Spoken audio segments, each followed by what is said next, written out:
Nós vamos mais uma vez orar ao nosso Criador. Depois nós vamos abrir a palavra escrita do nosso Deus no capítulo de Romanos e vamos ler o verso 16 e o verso 17. Oremos.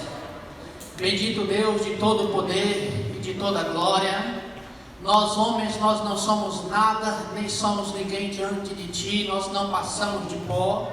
Por isso nós pedimos a Ti misericórdia, pedimos a Ti graça e pedimos a Ti que o mesmo Espírito Santo que na antiguidade falou através dos Teus profetas, dos Teus atalaias, dos Teus apóstolos, fale conosco nesta manhã através da Tua palavra escrita. Que a Tua palavra nesta manhã, Senhor, possa fortalecer a fé do Teu povo, possa renovar a esperança do Teu povo, que a Tua palavra nesta manhã possa converter corações, possa mudar intenções, deixar cada um de nós apto para toda boa obra, em nome e para a glória de Jesus Cristo. Amém. Amém. Romanos capítulo 1.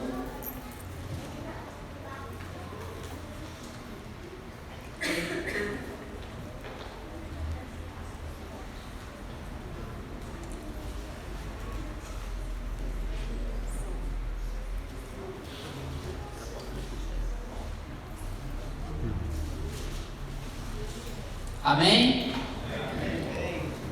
Todos encontrou Romanos capítulo 1, verso 16 e verso 17. Diz assim: porque não me envergonho, Romanos capítulo 1, verso 16 e verso 17. Porque não me envergonho do Evangelho de Cristo, pois é o poder de Deus para a salvação de todo aquele que nele crê, primeiro do judeu e também do grego. Porque nele se descobre a justiça de Deus, de fé em fé, como está escrito, mas o justo viverá da fé. Amém, né? Louvado seja o nome do nosso Senhor Jesus Cristo. Irmãos e amigos, o apóstolo Paulo, autor da carta aos Romanos e muitas outras cartas, Paulo, ele não foi o fundador da igreja de Roma. Embora muitos conheciam Paulo, nós vimos a relação disso no capítulo 16 da carta, mas ele não foi o fundador. Ele tinha a intenção de estar junto com os irmãos de Roma. Aqui no verso 10 do capítulo 1 diz assim: pedindo sempre em minhas orações que em algum tempo, pela vontade de Deus, se me ofereça boa ocasião de ir ter convosco. Verso 11: porque desejo ver vós, para vos comunicar alguns dons espirituais, a fim de que sejais confortáveis. Paulo, ele tinha uma intenção de estar junto com os irmãos de Roma. No capítulo 15, do verso 24 ao verso 33, nós lemos e entendemos que Paulo, ele estava indo para Jerusalém. Ele ia pregar os santos de Jerusalém. Ele ia levar uma oferta aos pobres ali na região de Jerusalém da Judéia, e depois ele queria pegar um navio para ir até Roma, por vários motivos: ser abençoado no convívio com os irmãos, falar de dons espirituais, e ele queria também o apoio da igreja de Roma para levar a palavra de salvação até aos espanhóis. E ele queria que a igreja de Roma o apoiasse espiritualmente, orando por ele. Queria que a igreja de Roma separasse homens dispostos a ir ter com eles seus esforços a anunciar a salvação por intermédio do sangue de Jesus Cristo. Ele queria que a igreja também o ajudasse financeiramente. No verso 15, no verso 14, diz assim: eu sou devedor, verso 14, capítulo 1, eu sou devedor tanto a gregos como a bárbaros, tanto a sábios como a ignorantes. Paulo, antes ele era incrédulo, mas indo para Damasco, Jesus aparece para ele em seu corpo ressurreto e glorificado, e ali Paulo, ele se converte de forma sobrenatural. Ele antes que era incrédulo, passa a crer no santo evangelho, passa a crer no sacrifício de Jesus. Antes que ele queria acabar com toda a influência de Cristo, porque ele foi um grande perseguidor da igreja, ele passa a ser o maior propagador da palavra de salvação por intermédio do sacrifício de Jesus, desde aquele dia até os dias de hoje. E agora ele recebe as bênçãos do evangelho. Antes que ele era um homem legalista, perdido no legalismo, e agora ele está salvo em Cristo Jesus e sente-se no dever de anunciar, de compartilhar dessas bênçãos, das bênçãos da salvação por intermédio de Jesus com todas as pessoas, tanto a gregos, tanto a bárbaros, tanto a sábios, ignorantes a todas as pessoas. E no verso 15 ele diz: assim, quanto está em mim, estou pronto também a vós anunciar o Evangelho a vós que estáis em Roma. E no verso 16, Paulo diz porque ele está pronto a anunciar o Evangelho a Roma, em qualquer lugar e para qualquer um. Verso 16: porque não me envergonho do Evangelho de Cristo, pois é o poder de Deus para a salvação de todo aquele que nele crê. Primeiro do judeu e também do grego, porque nele se descobre a justiça de Deus, de fé em fé, como está escrito: mas o justo viverá da fé. Esses dois versículos têm incentivado a igreja em toda a trajetória de sua história, tem sido base, coluna para a reforma protestante que se iniciou no século XV com Martinho Lutero, que diz: solas fides, solas graças, solas Christus, ou seja, somente pela fé, somente pela graça, somente por Cristo Jesus e pelo que Cristo Jesus fez na cruz do Calvário é que o homem possa alcançar a redenção, é que o homem possa alcançar a salvação. Não há outro meio. Na época de Lutero era ensinado que a salvação era por obras, era por indulgências, por compra de penitências, vendia até pedaços de terrenos nos céus. Só que Martinho Lutero, ele estudando a Escritura Sagrada, ele estudando as cartas do apóstolo Paulo, ele lê passagem como a de Efésios capítulo 2, verso 8, verso 9, que diz: pela graça sois salvos, não é o dom de vós, é o dom de Deus. Martinho Lutero, ele lê passagem como a de Romanos capítulo 8, verso 1, verso 2, que diz: portanto, agora não há nenhuma condenação para aqueles que estão em Cristo Jesus. Aqueles que não andam segundo a carne, mas sim segundo o Espírito de vida de Cristo Jesus, porque a lei do Espírito de vida nos libertou da lei do pecado e da morte. Martinho Lutero, ele lê passagens como a de Romanos 5, verso 1, que diz: justificados pela fé, nós temos paz com Deus por meio de nosso Senhor Jesus Cristo. Lutero, examinando o livro de Romanos, ele entende e compreende que no céu e na terra não há outro nome a qual o homem possa se salvar, a não ser pelo poderoso nome de Jesus Cristo. Ele entende e compreende que no céu e na terra não há outro meio qual o homem possa se salvar, a não ser pelo sangue derramado de Jesus Cristo na cruz do Calvário. Martinho Lutero, ele compreendeu, ele entendeu que Jesus é a pessoa que um dia todo joelho dobrará, toda língua confessará que Ele é o Senhor para a glória de Deus Pai. Ele entendeu, compreendeu que desde Adão até o último homem que vai nascer neste mundo vai dobrar o joelho e vai confessar que Jesus é o Senhor do universo para a glória de Deus Pai. Todos os salvos vão dobrar o joelho em gratidão, em adoração, em reverência, porque Ele os resgatou com o seu próprio sangue. Todos os perdidos, potestades e principados das regiões celestiais da maldade, ou seja, o diabo e os demônios, vão dobrar o joelho e vão confessar que os caminhos de Jesus são justos e verdadeiros. Eles vão dobrar o joelho com horror em seus corações, porque veem que a sua destruição já é eminente, e vão confessar que os mandamentos do Senhor são justos e verdadeiros. Eles vão confessar que somente na mão do Senhor estão as saídas da morte. Eles vão confessar que Jesus Cristo é o Senhor soberano do universo para a glória de Deus Pai. Martinho Lutero, ele entendeu isso, compreendeu, pela graça de Cristo, pela inclinação do Espírito Santo, e ali ele restaurou a verdade da salvação, que é pela fé e pela graça, pelo sacrifício bendito e eficaz do nosso Senhor Jesus Cristo. Irmãos, nesta manhã eu quero expor pontos importantes desses dois versículos, o verso 16 e o verso 17, para que nós venhamos sair daqui com a certeza que o Senhor falou conosco, para que venha fortalecer a nossa fé, para que todos vocês que estão aqui presentes possam ter a real convicção que não há outro nome a qual nós possamos nos salvar, a não ser pelo poderoso nome de Jesus. Primeiro ponto, verso 16, que diz assim: porque não me envergonho do Evangelho de Cristo, pois é o poder de Deus para a salvação de todo aquele que nele crê, primeiro do judeu e também do grego. Essa afirmação de Paulo, ela se torna muito poderosa vindo de quem está vindo do apóstolo Paulo. Por quê? Paulo, ele era judeu, e os judeus não compreendeu Isaías 53.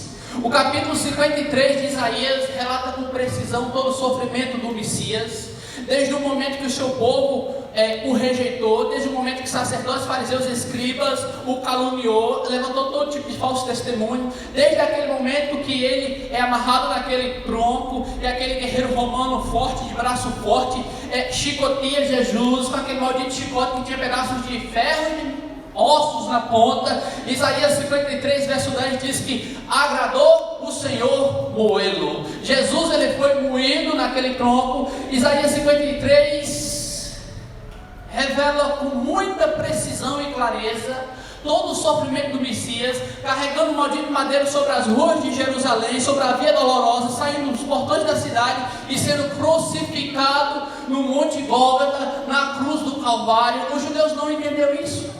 Os judeus não compreenderam isso, e Paulo, ele era judeu, estudioso, e ele não tinha entendido o capítulo 53 de Isaías, porque os judeus estavam debaixo do jugo dos romanos, e eles pagavam altos impostos, eram subservientes aos romanos, e eles esperavam o Messias que fosse como Alexandre o Grande.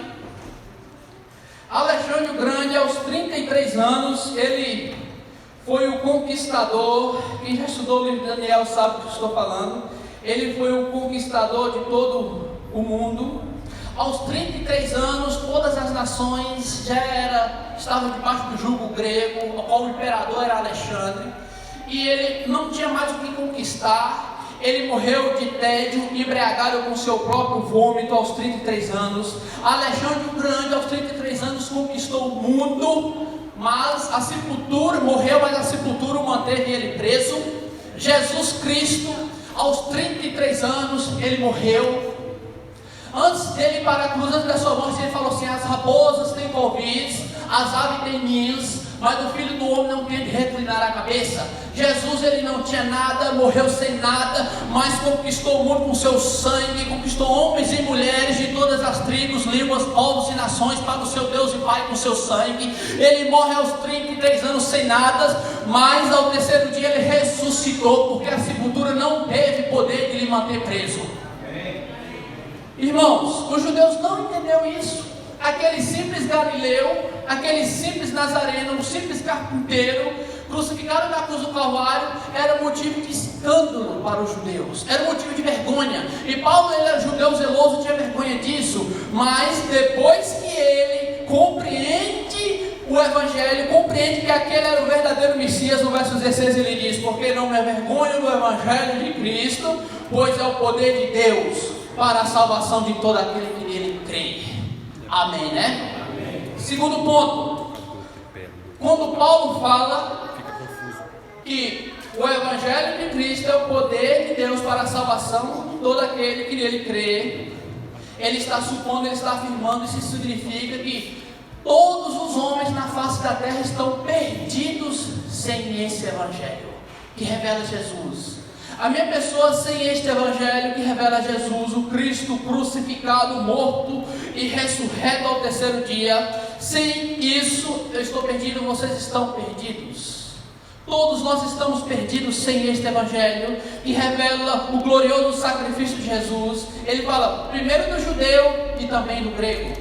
Os gregos, embora tinham seus deuses, a sua boa filosofia, a sua religião, mas tudo isso era vão. Nada disso poderia nos levar à redenção, nada disso poderia nos levar à salvação. Eles estavam completamente perdidos sem o Evangelho de Cristo, sem a certeza da salvação por intermédio do sacrifício de Jesus. E Paulo diz primeiro dos judeus. Os judeus também estavam completamente perdidos. Embora o Senhor se revelou a eles através da lei dada no Sinai a Moisés, se revelou a eles através de tipos, símbolos, através do sistema sacrificial, porque no Antigo Testamento todos foram salvos pela graça. Embora alguns achem que no Antigo Testamento eram salvos por méritos, a obra da lei, estão equivocados.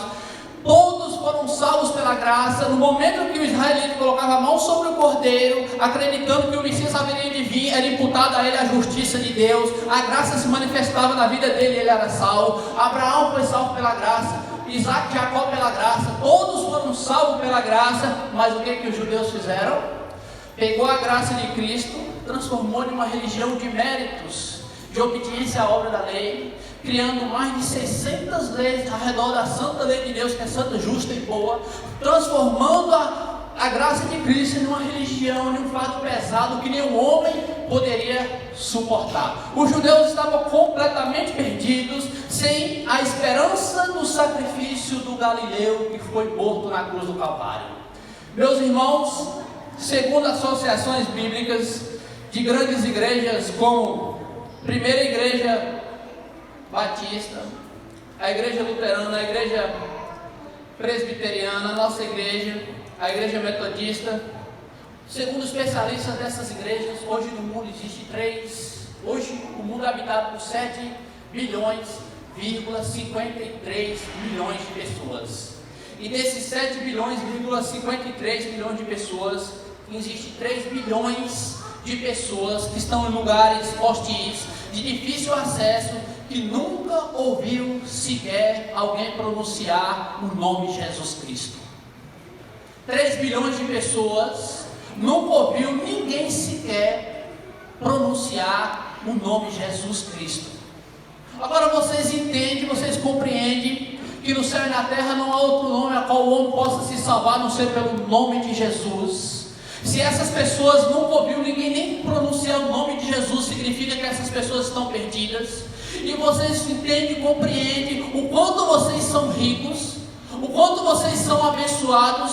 Vocês entendem o quanto a graça de Deus é abundante na vida de vocês, porque vocês, a maioria já foram batizados, a maioria já fizeram aliança com Cristo, mas uma minoria aqui já ouviu falar, estão ouvindo falar que o nome de Jesus, o sangue de Jesus tem poder para resgatar e para salvar pecadores da condenação eterna.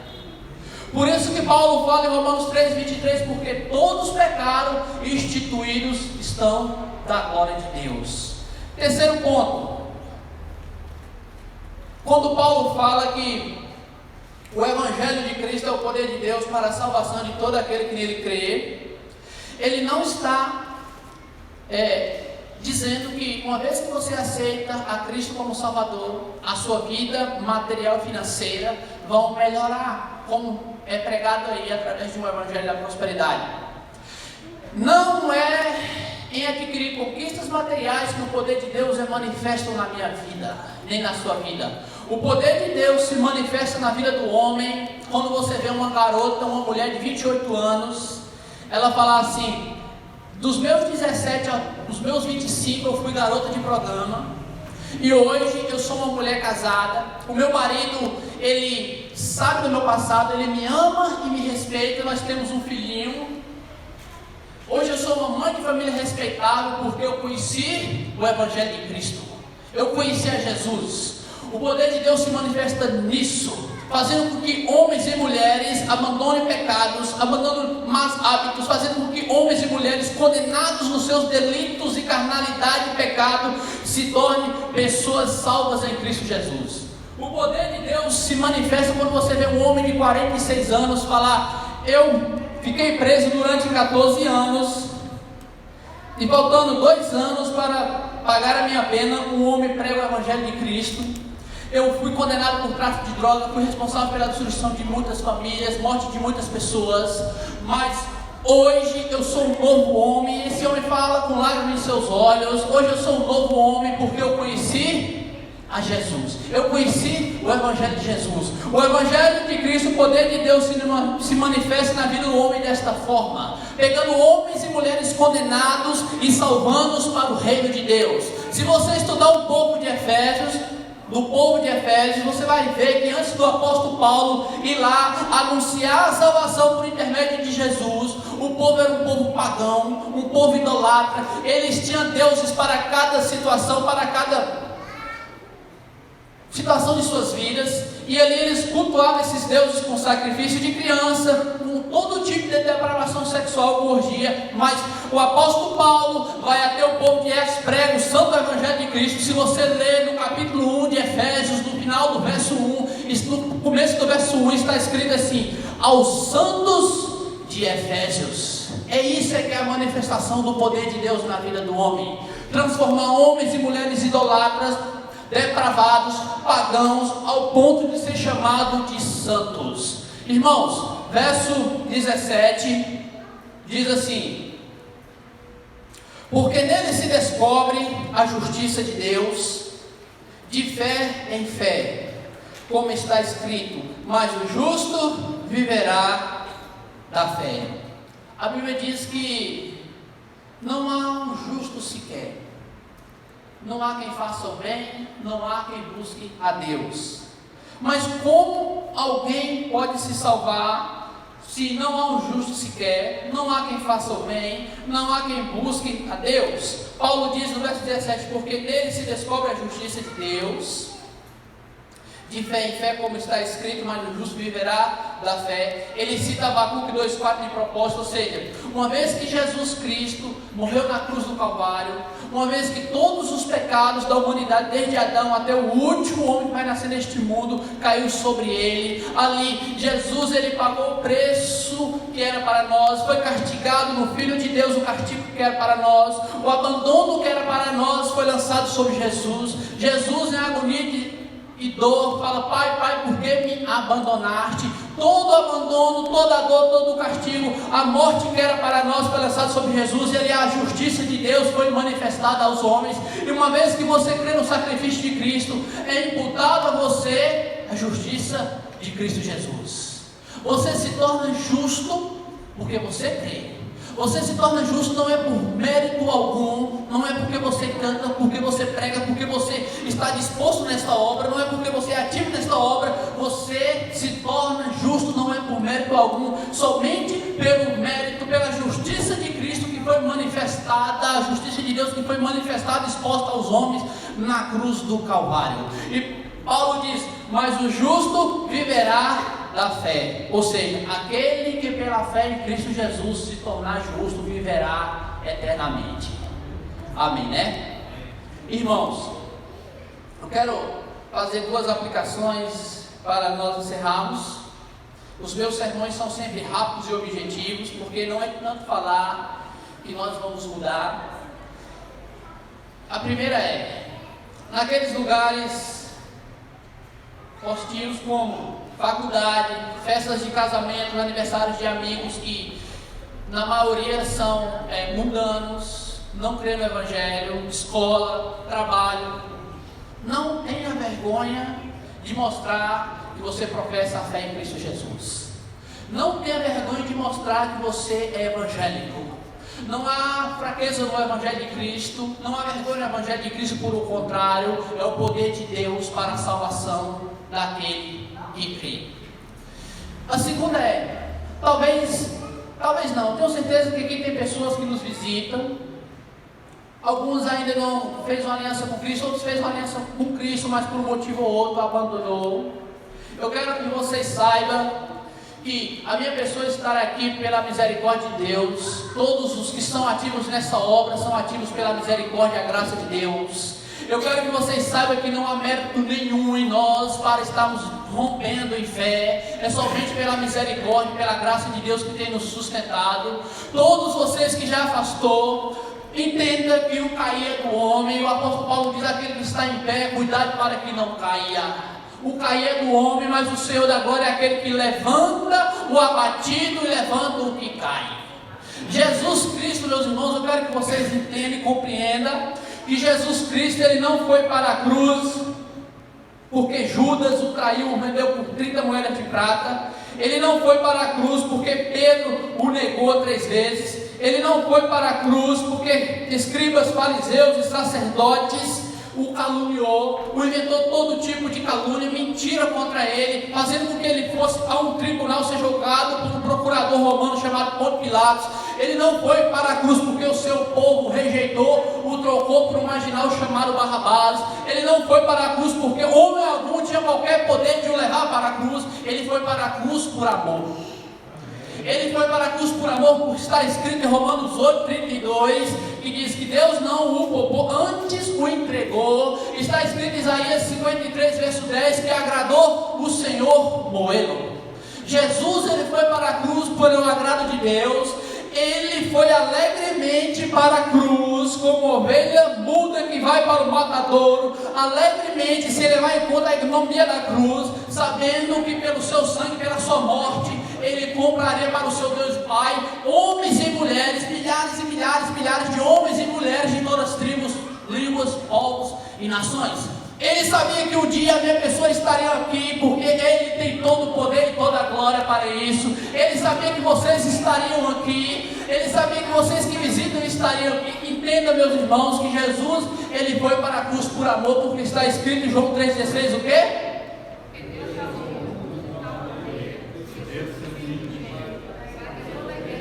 Mas tem a vida eterna. A vida eterna. Ele foi por amor. A igreja vai ter batismo aqui na igreja, eu fiquei sabendo, em breve. Você que nos visita, você que talvez está afastado por algum motivo, entenda que Jesus, Ele não olha para a minha pessoa, para nós, como nós olhamos uns para os outros. O amor eterno, Ele nos atraiu. Jesus é aquele que, se nós irmos até Ele, de maneira nenhuma Ele nos lançará fora. Jesus é aquele que não está preocupado se nós estamos corretos ou se estamos errados. Ele quer que nós vamos até a Ele, porque é Ele que vai nos purificar com o seu sangue.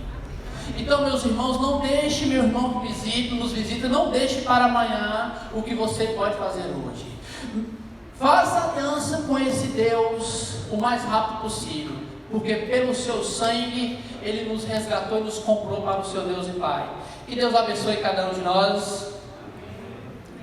Em nome de Jesus.